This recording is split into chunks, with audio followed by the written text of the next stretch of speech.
ladies and gentlemen from the press. Welcome to this press event. This is a statement by Compliance Officer of the Ghana Rugby Football Union. And this is in relation to the current impasse that is going on within the union. Now, compliance is more or less the internal audit unit within the Ghana Rugby Football Union and the governing body. Now, it's part of the Africa and World Rugby requirements for measuring good corporate governance in accordance with the global standards. So Ghana Rugby Football Union is not only obliged to comply with its own internal governing processes, it also has to comply with the global governing standards set out for the game by the World and Africa Rugby governing bodies. So in order to ensure strict adherence to the proper governing standards, World Rugby obliges all member countries or all rugby football unions in all member countries to hire a compliance officer as part of its administration of the game. So this is the reason for this quest to comply with World Rugby regulations that I was appointed over 3 years ago and to serve as compliance manager for the Ghana Rugby Football Union. And I was appointed by its president, Mr. Herbert Mensah, to work to ensure compliance in every shape or form with the governing rules of the game for Ghana to satisfy the World Rugby and Africa Rugby standards.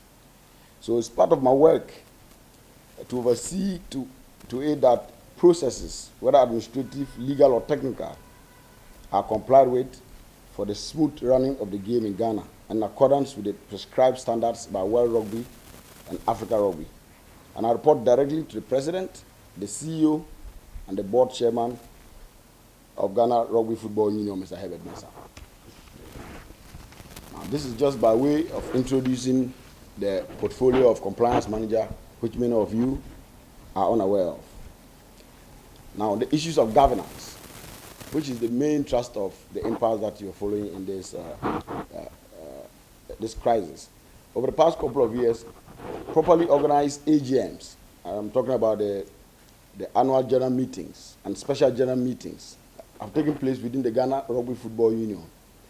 And the records are there to show properly organized AGMs. Now, the last AGM of the Ghana Rugby Football Union was in February 4th, 2020. That's barely a year ago.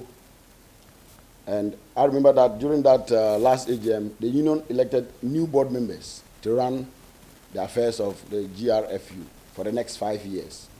And that AGM was conducted and indeed supervised by one Mr. Eric Ochre, who is the district electoral officer of Ashedu Keteke Electoral District in the Ododio constituency of the Greater Accra region. He was the electoral commissioner who oversaw that properly organized AGM.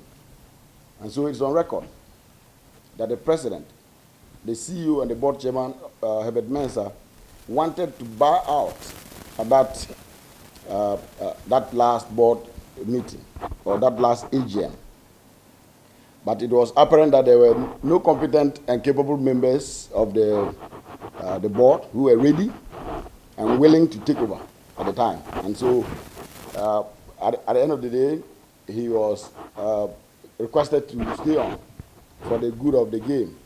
Indeed, as I said, none of the elected board members, including the ones who are saying now that they have or they want to take over the union, were prepared. None of them were ready a year ago. And that was how come that our president continued to run Ghana Rugby. Now, Mr. Herbert Mensah was therefore implored to stay on, as I said, and the current board didn't have the opportunity to even work before the COVID-19 hit, because this was just in February 2020. And remember that in March, Ghana was already on lockdown. So since the last AGM, there hasn't actually been active rugby games.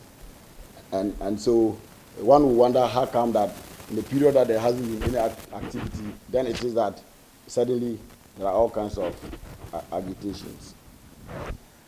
So, but it's not about the agitation. It's about following the laid down procedures. Because some of us find it strange that these same people who were unprepared to take over at the properly organized AGM are now suddenly feeling that they are ready to take over without really following the rules. Now, what could be the basis or motivation for any petition or allegations leading to the taking of illegal actions by some members of the board who falsely claim to be the new managers of Ghana Rugby Football Union and carrying out totally illegal acts in the name of the union without any mandate whatsoever? I don't know. Is it greed? Is it just a quest for destruction? Or is it wickedness towards the young ones who are now developing their future careers with the game in rugby? Because I can assure you that when it comes to that petition, and I'll go into details later on, you realize that the people who put the petition for it don't even have the mandate. And many of the people that you see on the list are actually not people who are playing. So who are they really speaking for? It is not clear if they are really speaking for the Ghana rugby players. But let's go into the structure of the board so people will understand what is going on and the fact that what some board members are doing is totally trying to destroy the game of rugby in Ghana. According to clause 8.1 of the GRFU Constitution, there shall be only one representative from each or affiliate body, each association or affiliate body on the board of the Ghana Rugby Football Union. Now the following people were therefore elected. Herbert Mensah, he was elected as the president and also the board chairman and CEO. James Nunu, he was elected to represent the Central and Western Regional Association, Centwest. Abdul Aziz Issa, he was elected to represent the Greater Accra Rugby Association, Ogara, and Rafatu Inusa. She was elected to represent the women in the Northern Region Rugby Association. And then there's Aku Wilson, who is supposed to be representing the Ghana Rugby Players Association. Now, in addition to these five elected board members, there were also ones who were appointed, 6 of them, including Bismarck Amponsa, who is the general secretary. He was appointed, not elected. Even if he's carrying himself out there as appointed fraudulently, he was appointed, not elected. And we also have Chestani, who is the judicial officer and the lawyer on the board, who is supposed to actually handle grievances even before any further action is taken. And we have Thompson C.D. Norte, the administrative officer, Erica Amwako, corporate and sponsorship. And we have Ria Malan on the board, appointed, also communications director, and Steve Noy, who is the tournament director. So we have the elected board members and we have the appointed board members. All of them put together, 11 of them. Now, you will notice, ladies and gentlemen, that there are 11 members of the board as recorded by the minutes of the last AGM, but one member of the board, Mr. Ria Malan, has abdicated his position as a director or a board member because he went absent without any permission. And in any corporate governance standards, and especially with what we have with Ghana Rugby, after 3 months, if you don't show up in a meeting, you don't give an excuse, you disappear, you are not considered a member of the board. And this is exactly what he has done, and therefore he is no more considered to be part of the board because he's been away for several months. And so you cannot even say that we have 11 members of the board. We actually have 10. But let's focus on the arbitrary actions of the few board members. And these few board members, as a matter of fact, those people who are claiming to be taking decisions on behalf of the board of Ghana Rugby, not all of them are even board members. And I'll give you an example. For example, there's one, Menta Yanko, who is also from the Central Regional League, who signed documents, supposedly resolutions. They claim that these are resolutions of the board. This man is not even a member of the board at all. Because there's one representative from each association. So in the central region, James Nunu is the representative. He's the vice president and representative of St. West. So the Mintanyako, who also is, the claim is on the board and signing these documents, also from St. West. So there cannot be two members represented on the board from St. West. So clearly, that is fraudulent. So these people who are signing these documents and purporting to be doing on behalf of the board are actually drafting people who are not members of the board on the board to do that. And there are just a few of them. Imagine the number of people I've mentioned, 11 people, and there are just 3 people or 4 people who are engaged in this. And they've even drafted people who are not members of the board onto this action that they're doing. Now, it's worth noting that some of the members of the board are also portraying themselves fraudulently as elected members, even though they are appointed. I already mentioned that earlier on with the General Secretary, Bismarck Amponsa, who's out there saying that he was elected. People who are elected don't have this, maybe don't necessarily have the same power as people who are appointed, or even though they're all members of the board. But it is important to be clear and to state the facts, not to carry yourself falsely out there as an elected member of the board when you are actually appointed. Now let me also state unequivocally that all the actions taken so far by the few members of the board are illegal. They are non-compliant with Africa and World Rugby rules and without the proper mandate of their associations or affiliate bodies. So for example, Grouper, which is supposed to be the Association of Rugby Players, led by Ako Wilson, who is their representative on the board. Grouper, they are supposed to elect their representatives or their leaders in an AGM every 4 years. It's more than 4 years. And therefore, Ako Wilson, who is representing Grouper, his mandate has expired.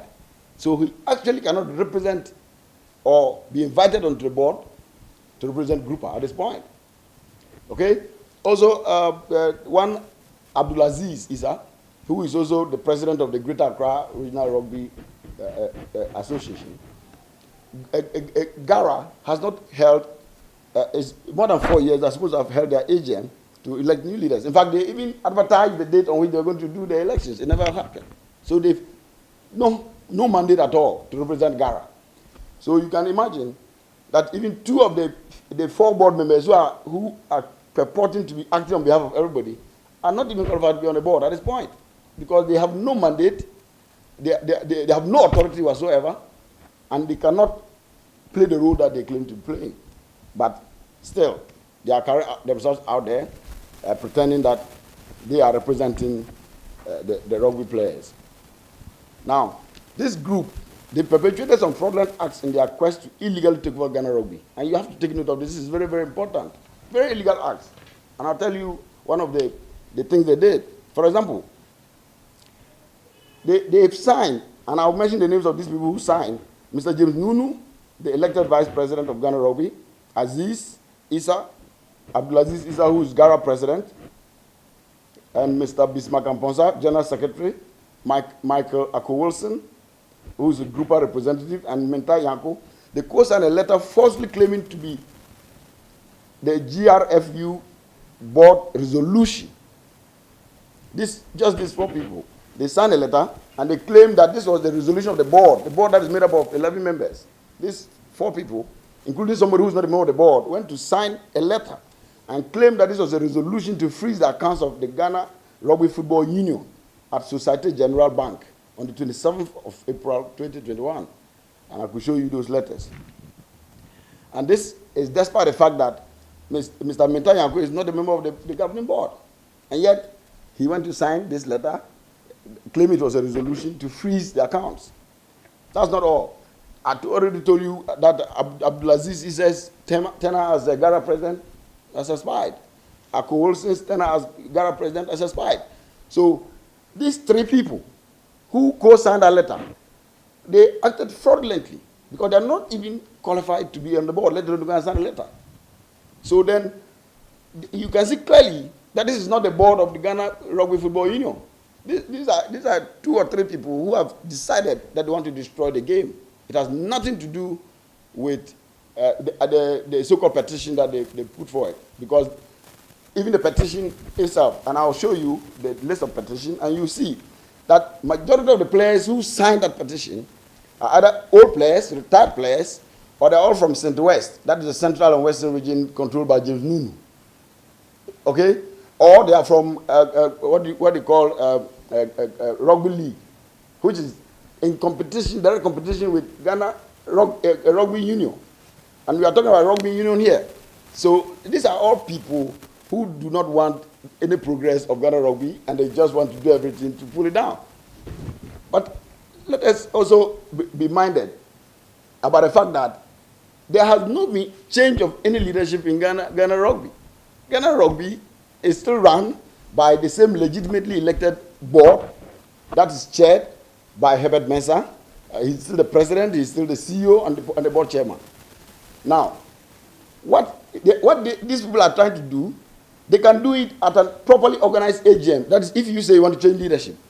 And the man himself already gave indication a year ago that he wishes to move on. So if they want to do the proper thing, if they think they can really take over, what they have to do, and I tell you, if the petition, even the petition had merit, this is what they're supposed to do. They're supposed to present that petition to the judicial officer on the board. The judicial officer that we have at the board is a lawyer that has been practicing law for 40 years on the English bar, of no mean repute. So this person would have then investigated and see if there's a merit in that petition before it is that the board can even take a decision further. None of that was done. They did not see any need to do that because they don't seem to respect the governing rules of the game. But this is the procedure. And things have happened in the past that we've investigated. And I can tell you some of the things. For example, there was a coach called Captain Black in St. West, from Central Region. There were allegations against him, financial issues, money, and misbehavior with some of the players and all that. We had to investigate painstakingly, and then it is that actions were then taken after a long period of investigation, and things were found out. Now, currently, there are even allegations of financial malfeasance against some of the people who are on the board, like Abdul Aziz Issa, the Gara president. For example, there have been reports even from same players, like there's a player called Emmanuel Carlos. He's one of the players. He's even brought reports to some of us about activities that the Gara president has engaged himself in, including tampering with stipends of players, and also trying to cut away food items from the building that belongs to the players, etc., etc. These allegations are made. They are still under investigation. We are investigating these things because the rules of natural justice require that when people make complaints, you follow a certain procedure, governance rules, standards, etc. And don't forget, we are not just enjoined to follow the rules or the governance processes within our own organization.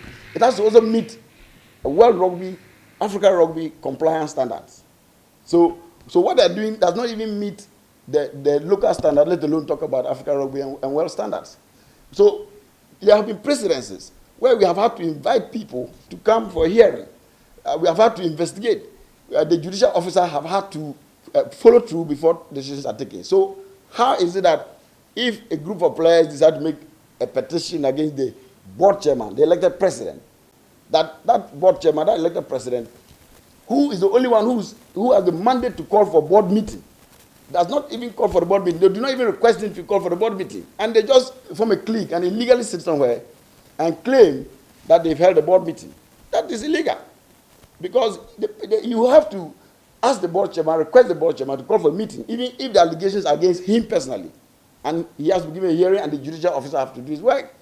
So if they circumvented all these rules, is it because they know that what they are doing has no merit?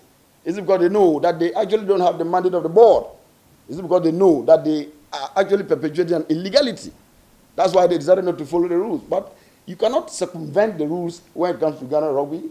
At least for the past 7 years, the governance standards have had to comply with World Rugby and Africa Rugby standards, and this is not the time that we are going to break it. We have to follow the rules. If it involves an ordinary member of the board, we have to follow the rules. How much more you're talking about the president and the CEO and the board chairman? Everybody must follow the rules of natural justice. So this is the point we are making, that the people who are currently pretending that they're taking over Ghana Rugby and that they're speaking on behalf of the board are actually just less than a quarter of the members of the board. And indeed, some of them are not even members of the board. That is very fraudulent, and it's important to let the public know all these things. Now, the petition to remove the president, and I want to emphasize that point, and because they have made some specific allegations. For example, they said there were issues of violence, or that the president had purportedly gotten into physical altercation with somebody. And we have investigated these things. And when I came, we had these things, we investigated these things, and we realized at the end of the day that this an incident that may have happened 7 years ago that probably just involved raising of voices that amounted to nothing because it has to do with discipline. 7 years ago, incident. We found no merit in it.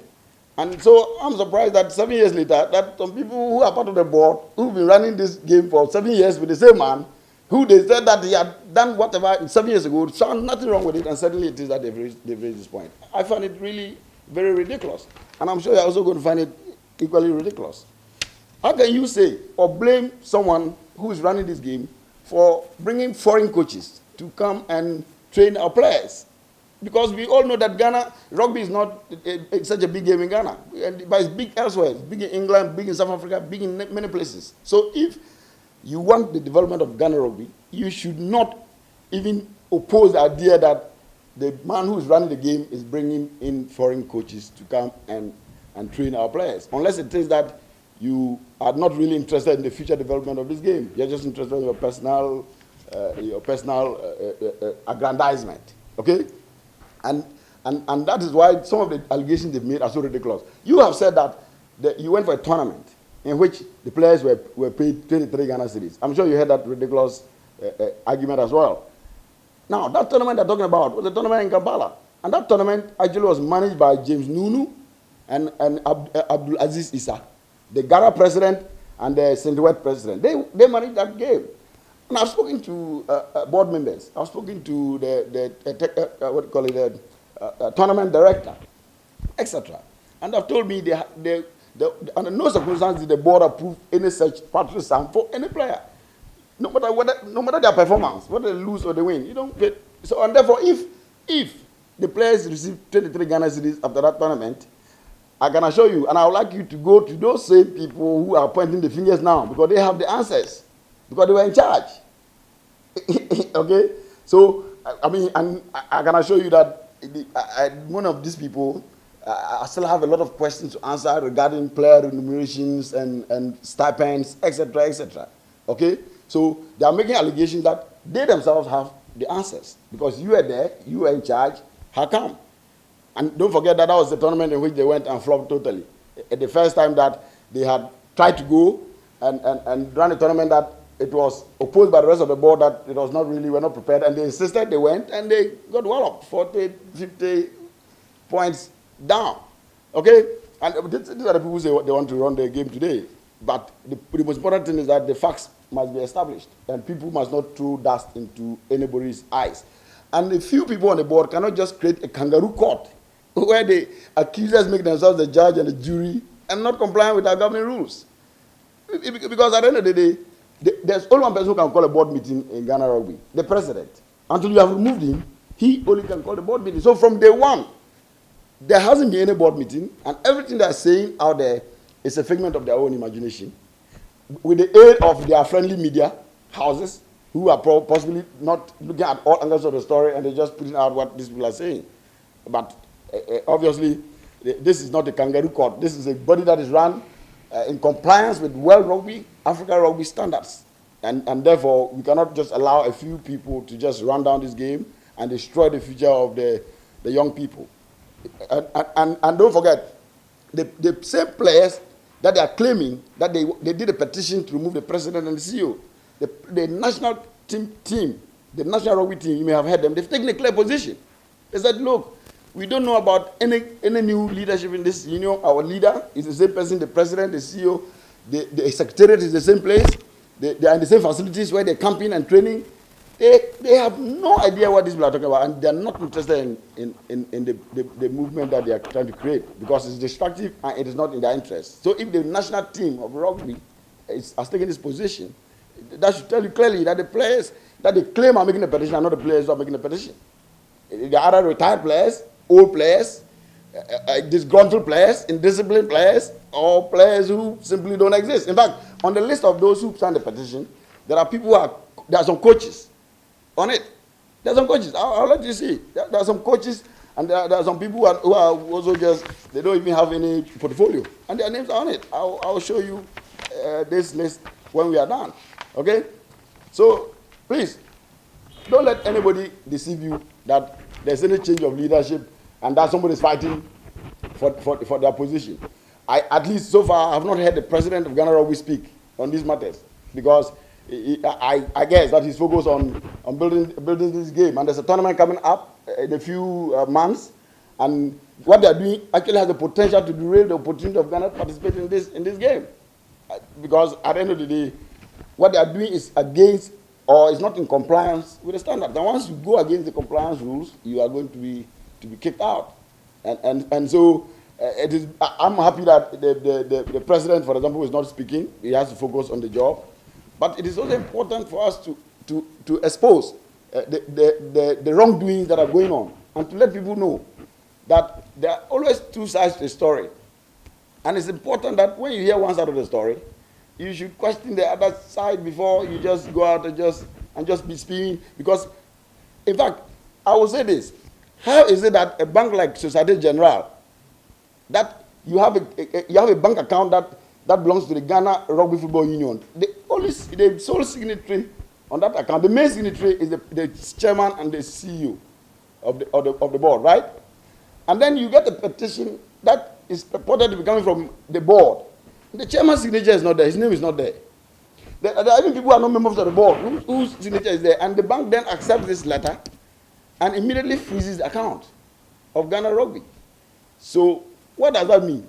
Even normal corporate governance, no bank will act like that, unless it is that they are all conspiring against Ghana Rugby, against the development of this game, which will be very unfortunate, because you can even act based on fraudulent signatures without verifying from the proper authorities, and this is really bad.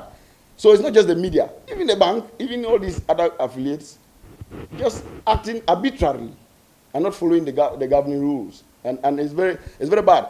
If you follow the news, and I'm sure you have followed, that there's a suit against some of the people who are going out there making libelous statements.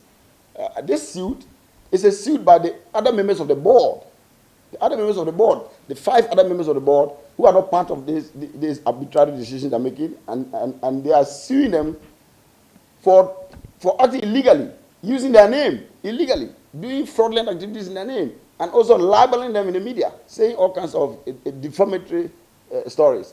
So this is not a suit by the president against the people. It's a suit by the board, the properly constituted board of the Ghana Rugby Football Union. This is the group that is suing the few people, board members, who have refused to follow the rules, the governing rules. And as compliance manager, I can say it without doubt that they've flouted every rule. And at this point, there is no way to remedy this unless it is that they just undo everything that they've done. Unless it is that they go out there and disclaim all the false claims they made.